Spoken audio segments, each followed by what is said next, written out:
एक पावन चरित्र है श्री भक्त गोपाल चरवाहे का। पहले ऐसा हुआ करता था कि सबकी गायें जैसे चराए तो सब लोग अन्न आदि जो है उसके घर भिजवा देते थे और गायें छोड़ देते थे। वो ग्वाला ही कहा जाता था।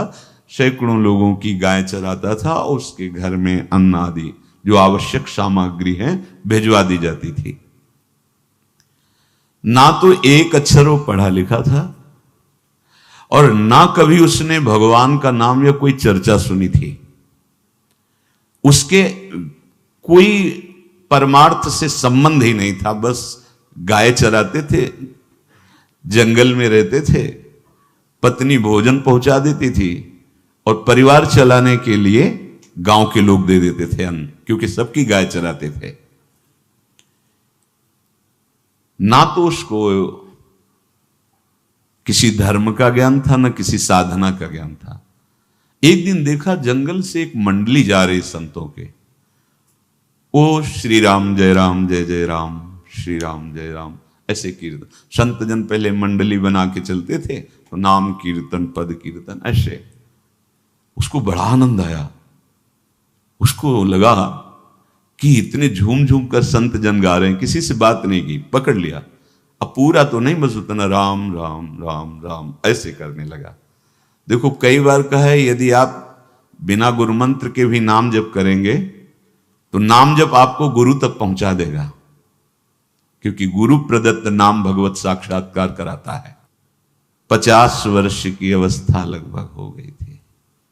कभी कोई तीर्थ याटन, धर्म कार्य, शास्त्र स्वाध्याय, सत्संग कुछ नहीं। देखो कृपा, विश्वास। अब वो अलौकिक ढंग से नाम में मिठास लगने लगी उसको, तो जोर जोर से कभी कभी नाच पड़ता, चरवाहा है ना, गाता। तो और जो लोग थे उसका उपहास करते, अरे नरक में भी ठौर नहीं मिलेगी, जिंदगी में कुछ पुण्य नहीं किया। ये ऐसे लोग बहुत उपहास करने वाले, ऐसे करने से क्या मिलेगा, नाम से कुछ हो जाएगा। उसने कहा हमने तो कभी सोचा ही नहीं कि कुछ होगा, हम तो ऐसे ही गा रहे हैं। पर ये लोग उपहास कर रहे हैं, क्या गलत है क्या ऐसा गाना? जब तक दृढ़ ज्ञान नहीं होता तब तक माया फिसला सकती है। उसने कहा कि हम किसी लाभ के लिए, बैकुंठ जाने के लिए या कोई लाभ के लिए नहीं जपते, हमें तो अच्छा लगा, वो गा रहे थे संत जन तो हम गाने लगे। क्या सही में आप लोग समझते हैं कि ये गलत है? उनका तुम मूर्ख हो, तुम्हारी क्या समझ में आए? और उपहास करते उसका। उसके मन में एक बात आई, कोई ये प्रमाण दे दे मुझे कि ये जो मैं संतों के मुख से सुना नाम, ये परम सत्य है, ये परम सुखकारी है और इससे क्या वैकुंठ मिल जाएगा? कोई तो मिले मुझे। और जब किसी के हृदय में ऐसी आकांक्षा होती है तो वही मिल जाते हैं जो सबके हृदय की जानते हैं। एक दिन उसने देखा जब लोग दिल्ली की हंसी मजाक कर रहे थे, उसी समय एक लंगोटी पहने हुए, हाथ में कमंडल और दंड धारण किए हुए कोई वीतराग परमहंस दौड़ा, चरणों में गिर गया। महाराज महाराज, बस एक बात आप बता दीजिए, जो हम राम राम कह रहे हैं, ये लोग उपहास करते हैं, क्या इससे हमारा कल्याण हो जाएगा, वैकुंठ मिल जाएगा?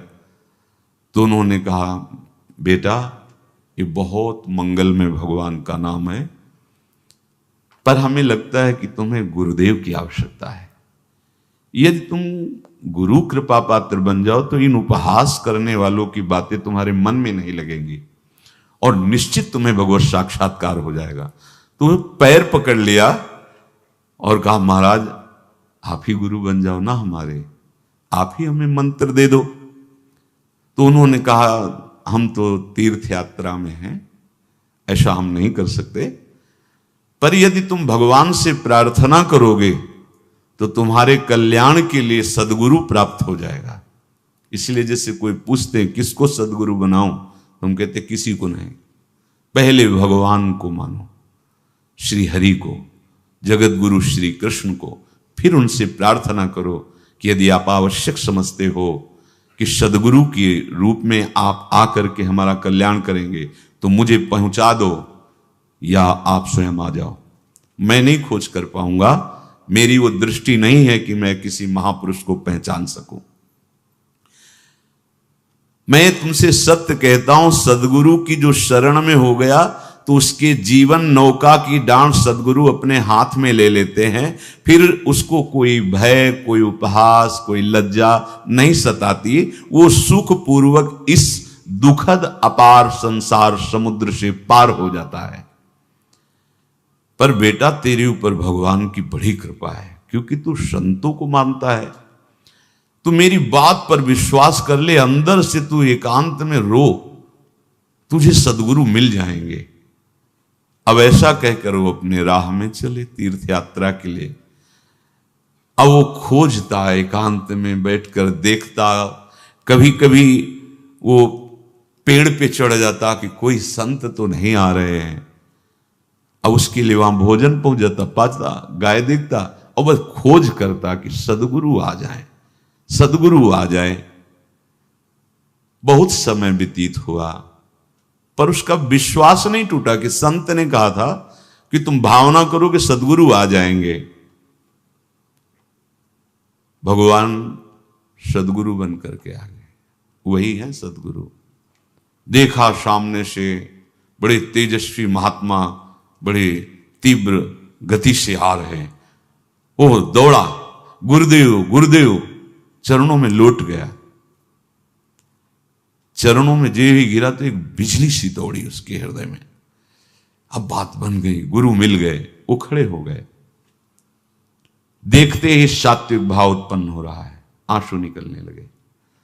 देखते ही मन में आया कि जो संत कह रहे थे सदगुरु मिल जाएंगे, यही हमारे सदगुरु हैं। हृदय में उत्साह, आतुर आवाज, प्रभु मुझे भवसागर से पार करने वाला गुरु मंत्र दे दो। ऐसे थोड़ी दीक्षा दी जाती कि गली चलते दी जाए। दूंगा, जा पहले स्नान करके आ, फिर एकांत स्थान में बैठेंगे, फिर तेरे को उपदेश देंगे। बोला महाराज, मैं जंगली आदमी हूं, गाय चराता हूं, हमारा घर बार से कोई आना जाना नहीं, यही भोजन आ जाता है। संत ने कहा अच्छा स्नान करो। स्नान करके आए। एक पेड़ के नीचे, भाई मैं तुझे कुछ नियम दूंगा, कुछ शर्त। तो महाराज गंवार आदमी है, ना हम आपका कोई नियम पालन कर पाएंगे, ना कोई व्रत पालन कर पाएंगे, ना कोई साधना कर पाएंगे। आप देख लो हमारी हालत। 50 साल का हूं, पढ़ा लिखा बिल्कुल नहीं, कोई धर्म कर्म नहीं जानता, गाय चराता हूं। मुझसे बहुत बातें नहीं सदेंगी। अगर एक कोई बात बता दो तो प्रण करता हूं जिंदगी में प्राण त्याग सकता हूं, पर एक बात, कोई एक नियम कोई दे दो। हमें बहुत नियम तो नहीं समझ में आएंगे, एक कोई बात बता दो कि ऐसा कर लेना और मंत्र जपना, तो हम प्राण त्याग सकते, पर आपकी आज्ञा उल्लंघन। पर बहुत हम बातें नहीं मान पाएंगे क्योंकि हमारे इतना ज्ञान नहीं है। गोपाल के वचन सुन करके बहुत प्रसन्न हुए संत भगवान। एक नियम तुझे देता हूं, हमारे आराध्य देव श्री कृष्ण हैं, गोविंद हैं। आज से तुम्हारे आराध्य देव गोविंद हुए, हां श्री कृष्ण हुए। बिना उनको पवाए तुम्हें पाना नहीं है, बस यही तुम्हारे लिए नियम है। तुम्हारे पास जो आवे, सूखी रोटी, दूध, छाछ, जो भी, बिना उनको पवाए पाना नहीं है। सीधा सरल आदमी। गुरुदेव प्राण चाहे चले जाएं, बिना उनको पवाए आज के बाद कभी जिह्वा पे कुछ नहीं जाएगा। ऐसा गुरुजन आदेश करते हैं वैष्णव मार्ग के पथिकों को कि जल भी बिना अर्पित किए मत पियो। अगर आप बिना अर्पित किए पीते हैं तो आपकी बुद्धि में इष्ट देव के प्रति ममत्व तो नहीं आ पाएगा, नहीं आ पाएगा। अब तो गोपाल नाच पड़ा कि गुरु मिल गए, गुरु मंत्र मिल गए और इष्ट का पहचान मिल गई। उसी समय घर से भोजन आया, वही कभी चटनी रोटी, ऐसे ही बैठा एकांत वृक्ष के नीचे। आओ गोविंद, भोग पाओ। अब गोपाल विचार में लगा कि आ तो रहे हैं ही नहीं, और गुरुजी ने कहा बिना पवाए पाना नहीं।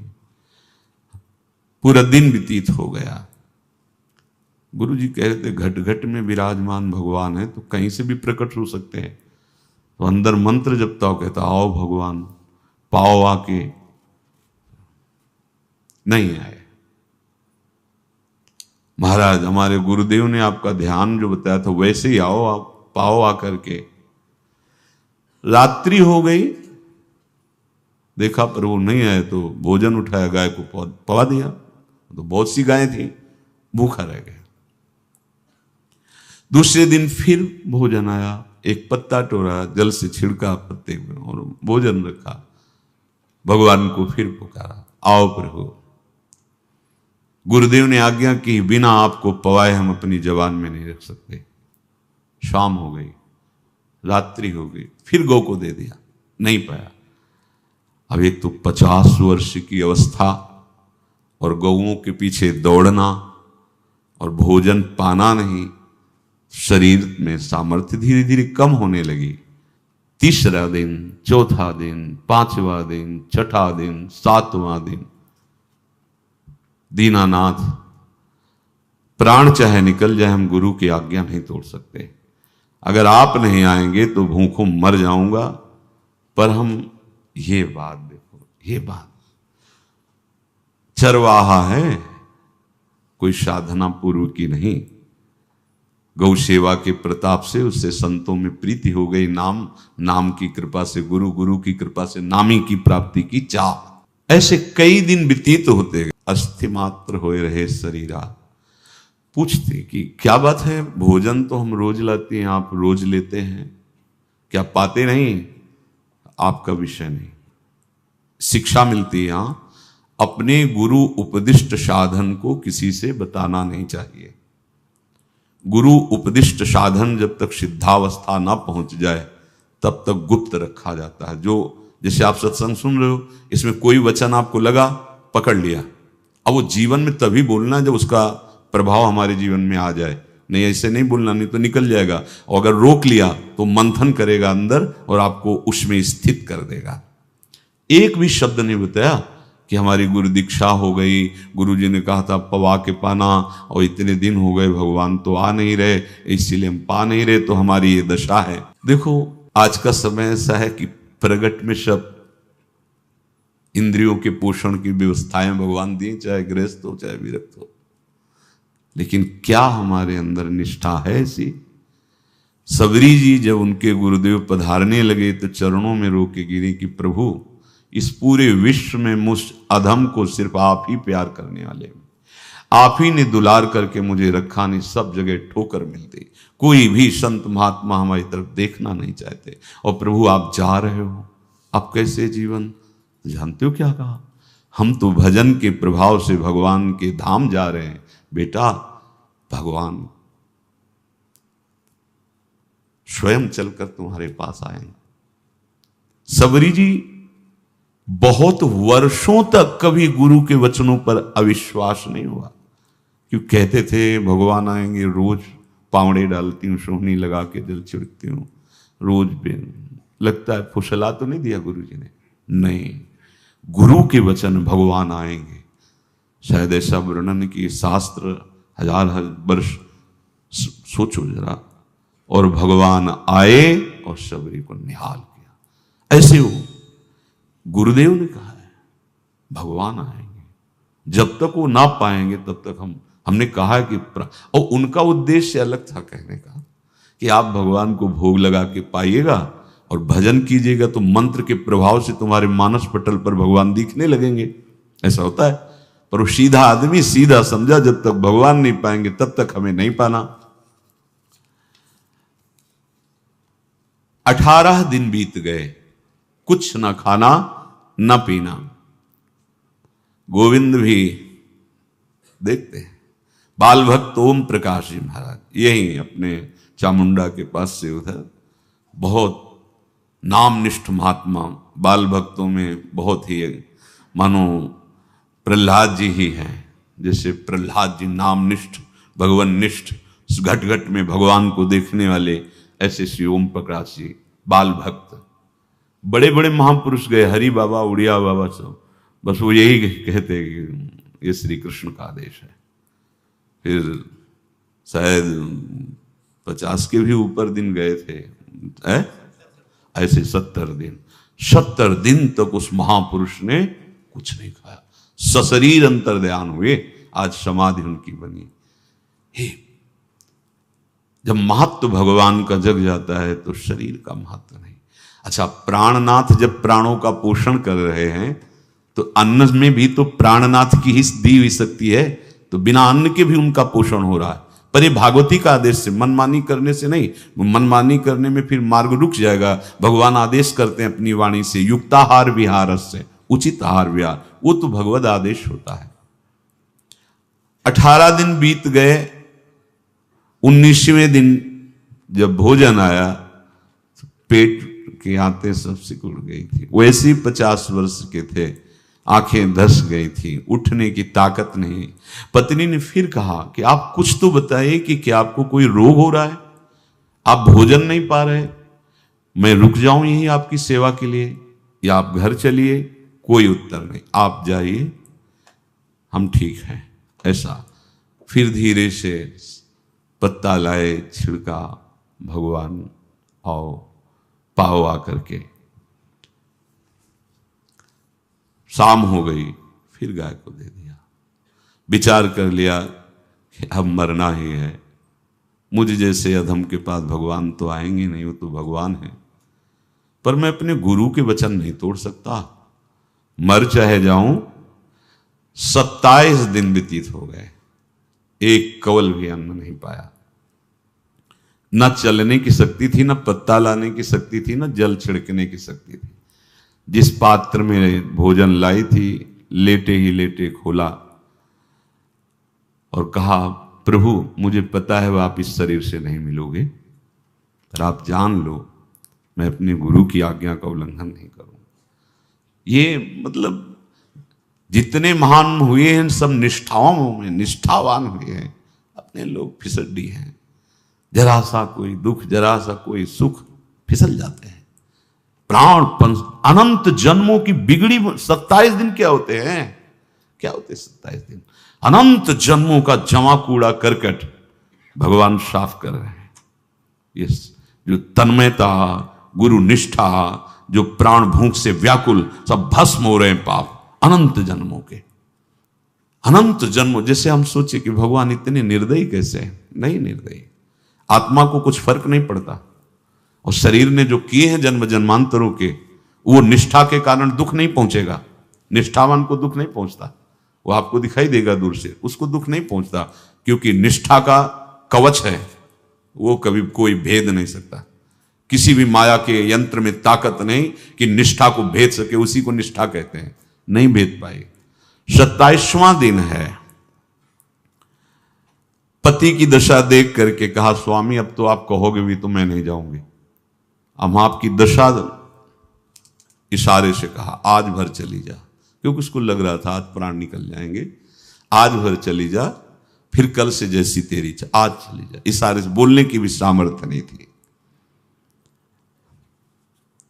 गोपाल के आंसुओं की धारा चल रही, पड़े पड़े धीरे से खोला जो भोग है, और अंतस्थल, आज बोल भी नहीं पा रहे, अंतस्थल से कह रहे, प्रभु अब चाहे आके पालो या लिवा जाके पवा देना, देख लो आप, आखिरी है, आके पालो या लिवा जाना और अपने यहां पवाना, क्योंकि हमारे यहां तो पाए नहीं आप।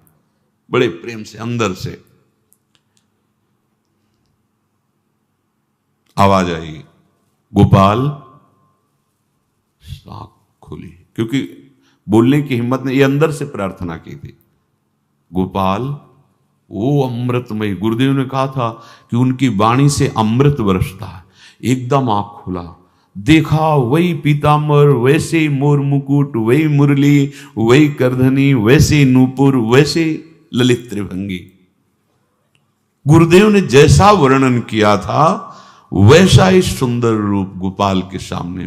प्रभु मुखमंडल की मनोहरता देखकर निहाल हो गए। ए निहाल कर देंगे, थोड़ी पीड़ा सहना सीखो। सहत सहत बाढ़े भगति, ग्रह तन गुरु हितगार, ग्रह तन गुरु हितगार, हार अपनी करिमा। सेवक जी कह रहे हैं, देखो गृह तन गुरु हित गार हार अपनी कर, तन मन प्राण गुरु वचनों पर न्यौछावर, जो भी सहना पड़े सहूंगा। मिल गए प्रभु, प्रभु दूर नहीं है। प्रिया प्रीतम बहुत कृपालु हैं। मानो करोड़ करोड़ काम की सौंदर्यता को हे करते हुए प्रभु के लावण्य का प्रकाश हो रहा है। मनहारिणी मुरली, जैसे कहा था अधरों में वैसे अधरों में विराजमान। अच्छा, खास बात ये, ना कोई गाय देख पा रहे, नहीं कोई और चरवाहा देख पा रहा है। ये भगवान, जैसे इस सभा में किसी से बात करें भगवान, किसी से मिले तो पास बैठा व्यक्ति भी नहीं देख पाएगा, ना जान पाएगा, क्योंकि प्राकृतिक इंद्रियां, प्राकृतिक शरीर, और वो चिदानंद में, वो तो जिसको दर्शन देंगे तो पहले दृष्टि प्रदान करते हैं। भगवान जिससे मिलते हैं पहले दृष्टि प्रदान करते हैं, तो गुरु रूप से दृष्टि प्रदान। ये जो अंतर में पुकारा ना, वो अंतर दृष्टि खुल गई, सामने देखा। इतना सुंदर विश्व मोहिनी भगवान श्री हरि का ललित त्रिभंगी रूप कि गोपाल की आंखें नहीं टिकी। इतना सुंदर रूप, आंखें भगवान के तेज के आगे बंद हो गई। जो भी बंद हुई तो देखा मानस पटल पर वैसे ही ललित त्रिभंगी। फिर खोला, देखा सामने भगवान मुस्कुराए, सामर्थ्य प्रदान की। देखो अर्जुन के साथ ही तो खेलते हैं भगवान सखा भाव से, रथाक रहे हैं, लेकिन भगवान का विराट स्वरूप देखने की सामर्थ्य अर्जुन में थी क्या? दिव्य दृष्टि प्रदान की। फिर भी कांप रहे थे अर्जुन जी भगवान की दिव्य दृष्टि संपन्न नेत्रों से उस विराट महिमा को देखकर कांप रहे थे अर्जुन। ये तो माधुर्य रूप प्रभु का है। उसने मानो इशारा किया प्रभु को कि हमारी सामर्थ्य में मैं सकिल कर आ जाऊं, नजदीक आप आ जाओ। आ गए, अपना माथा प्रभु के चरणों में रखा, आंसुओं से भगवान के चरणों का प्रक्षालन कर रहा है। देखो गांव का गाय चराने वाला ग्वारा, जिसको कोई धर्म कर्म का ज्ञान नहीं, कोई भक्ति का ज्ञान नहीं, कोई शास्त्र का ज्ञान नहीं, भगवान ने फिर उसको उठाया और अपने हृदय, ज्यों हृदय से लगाया, हष्ट पुष्ट स्वस्थ सब, अंतर बाहर पूर्ण, कोई पीड़ा नहीं, कोई दुख नहीं, बिल्कुल तेजस्वी स्वरूप।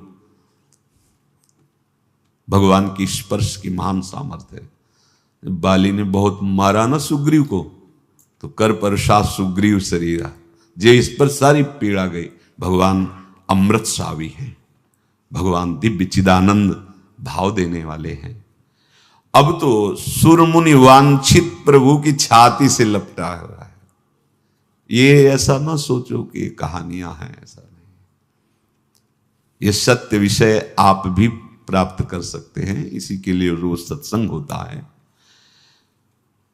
जब वो भगवान से लिपट कर छाती में अश्रु की बूंदे, तो भगवान ये था माम प्रपद्यन्ते, भगवान की अश्रु बूंदों से गोपाल का अभिषेक हो रहा है।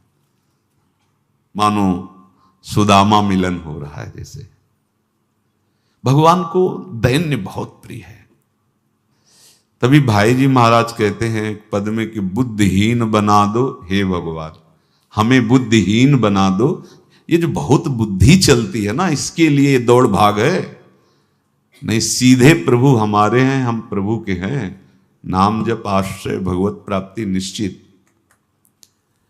भगवान बोले, प्यारे गोपाल अब तो रो मत, देख मैं तेरे प्रेम में पगी हुई ये जो सूखी रोटियां हैं अभी पाता हूं। और भगवान बैठ गए और उसके घर की जो रोटी थी उसे, देखो मुझे त्रिभुवन का कोई भी भोग प्रसन्न नहीं कर सकता गोपाल, मुझे त्रिभुवन का कोई भोग प्रसन्न नहीं कर सकता। इस बात को समझो। जिनको ये भ्रम हो कि हम अधर्म से कमा के 56 भोग लगा के प्रभु को प्रसन्न कर लेंगे, तो ये बात सुनो। कह रहे मुझे त्रिभुवन का कोई भोग प्रसन्न नहीं कर सकता, मैं ऐसे ही अन्न की चाह रखता हूं। भगवान के वचन, जैसे दुर्योधन का महल का सब वैभव त्याग के, स्वागत ठुकरा के और विदुरानी जी के हाथ का छिलका पाया। मैं ऐसे ही अन्न की चाह रखता हूं, भगवान कहते हैं, बलिहारी है। कभी प्यार से एकांत में रो के इनको पवाना सीखो। भले आप इतनी कटोरी में सब्जी, 2 रोटी, और अगर दैन्य भाव से कि नाथ कहां आप और कहां, कैसे आपको पवाएगा, जो छवि है ना, पंखा करते जाओ ऐसे बीच बीच में जल पिला, देखो ना, ये था माम प्रपद्यन्ते तास्तते भजम। आप जैसा मानोगे वैसा ही वो व्यवहार करेंगे, पक्का समझ लो। गोपाल जो सच्चे हृदय से मुझे पुकारता है, मैं अवश्य उसको मिलता हूं। जो प्रेम पूर्वक मुझे पवाता है, मैं अवश्य उसका पाता हूं। पत्रम पुष्पम फलम तोयम ये में भक्त्या, भक्ति पूर्वक जो पवाया। भक्ति पूर्वक का मतलब दैन्य। अभक्त में अहंकार होता है, देखो ये किया मैंने, वो भगवान स्वीकार नहीं करते। वो आपका शुभ कर्म बन सकता है, अब वो भी धर्म से कमाई की है तो, पर भगवान की प्रसन्नता का हेतु होगा दैन्य।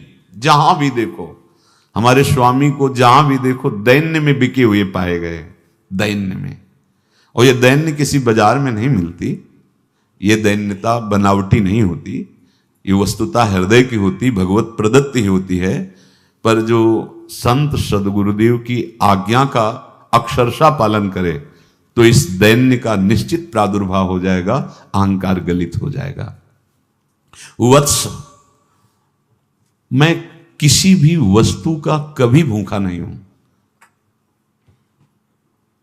मानो गोपाल के बहाने से हमको समझा रहे हैं, क्या चाहिए भगवान को, क्या चाहिए? कुछ भी कर लो, माना कि तुम तात्कालिक वर्तमान दुख को मिटा सकते हो, तात्कालिक, लेकिन संपूर्ण दुखों को मिटाने के लिए हरिनाम गरज रहा है, राधा नाम गरज रहा है। आपसे प्रार्थना है, समझो इस बात को। कलयुग केवल नाम आधारा।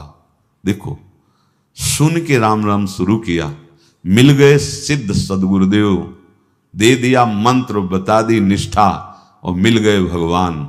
और भगवान कह रहे हैं, अब तेरे जीवन में कभी दुख का लेस नहीं रहेगा, तू अब घर जा, अब किसी की गाय चराने की जरूरत नहीं है, कुल परंपरागत तेरे लक्ष्मी बढ़ती रहेगी, तुझे कुछ करने की जरूरत नहीं। देखो, बड़े बड़े सोने के पहाड़ किसी सुनार ने बनाए क्या? प्रभु ने तो बनाया। भगवान हंसते हंसते समझ ही नहीं पाए और अंतर्धान हो गए। अभी गोपाल कुछ अपने मन भर के देख नहीं पाया था, कह नहीं पाया था, भगवान अंतर्धान हो गए। अब तो चिल्ला चिल्ला के रोने लगा और विवश होके आंख मूंदी तो देखा उसके मानस पटल पर छाए। अब तो राजी हो गया कि ये मेरे प्रभु ऐसी जगह विराजमान हो गए, कोई देख नहीं पाएगा, हम रोज बात करेंगे, रोज दर्शन करेंगे। नारायण या गौर श्याम को हृदय निकुंज बसइए। तो इसलिए धैर्य धारण करके, कितना भी कष्ट हो, अब पीछे मत हटो, फिसलो मत। माया अपने पार्षदों को भेजेगी। प्रभु का चिंतन छूटे वो कुछ भी स्वीकार नहीं।